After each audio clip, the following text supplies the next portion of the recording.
Hello there and good morning. At the moment, the press are all saying that we are now highly unlikely to leave the EU on the 29th of March 2019. This is presumably based on the motion passed in the House of Commons last night, where the government says it will ask for an extension. But unless it is to get her withdrawal agreement legislation through or is for another definite and clearly defined purpose, then it is highly unlikely to be agreed by the EU. And as I've said many times before, this changes nothing in the law as it stands. The default legal position enshrined in statute is that the UK will leave the EU at 11 p.m. on the 29th of March 2019 on WTO terms, and there are only 2 weeks left to interfere with that process. Now, some will point out that a Minister of the Crown has the power to change that exit date within the EU Withdrawal Act 2018. But I would point out that they would have to have a good legal reason to do so in both UK and EU law prior to amending that date. Now, be in no doubt that Theresa May cannot get her withdrawal agreement in place without an Article 50 extension. And here's why. Under the Withdrawal Act 2018, before she can ratify her deal with the EU, she first has to have her deal agreed in the Commons, which it has not been. Now, I had thought that it needed to go to the House of Lords next, but it turns out they say they complied with that part of the legal requirement on the 14th of January this year, by voting that the House of Lords takes note of it after they debated it. But the next step is a real biggie and requires the PM to steer a brand new bill through Parliament and get it enacted by the Queen before she can ratify her deal. This brand new bill, the EU Withdrawal Agreement Bill, would set out how her withdrawal agreement would work in practice in the UK. This bill has yet to be published and will be chock full of contentious issues, and it was originally envisaged it would take 6 months to go through the Houses of Commons and Lords to full agreement. So it is self-evident that to get any sort of deal with the EU, there now has to be an extension to Article 50.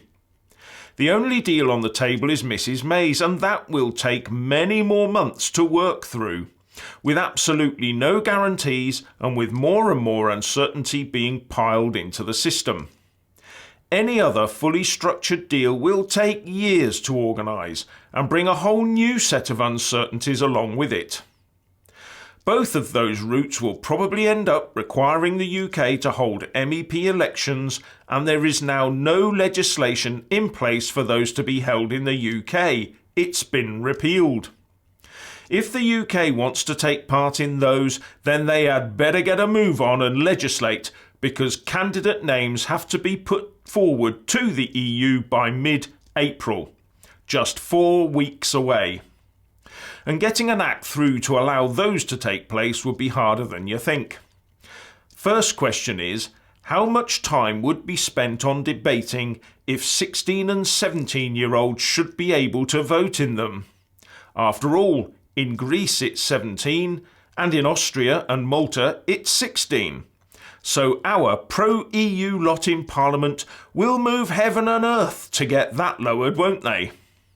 So I don't think there's much chance that we'll be in a position to comply with EU law and hold those elections in time anyway. Bear in mind the EU Commission President has said we will have to hold them if we're around on election day, and that the campaign group Leave Means Leave has sent a letter before action to the Cabinet Office warning of legal action should Article 50 be extended into the election period. But it is of course important for UKIP to be ready in all respects to fight these elections just in case.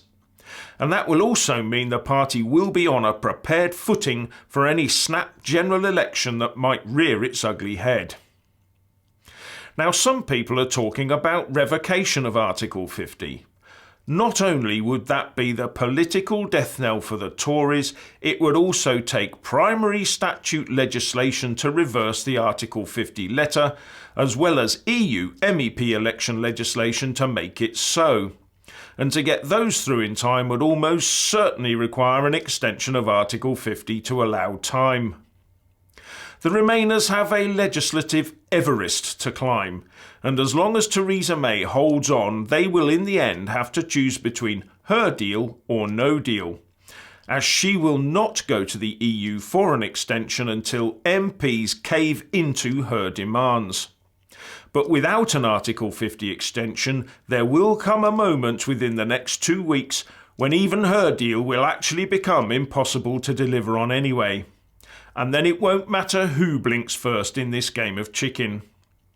Anyway, what do you think? Please leave a comment below, and thank you for watching.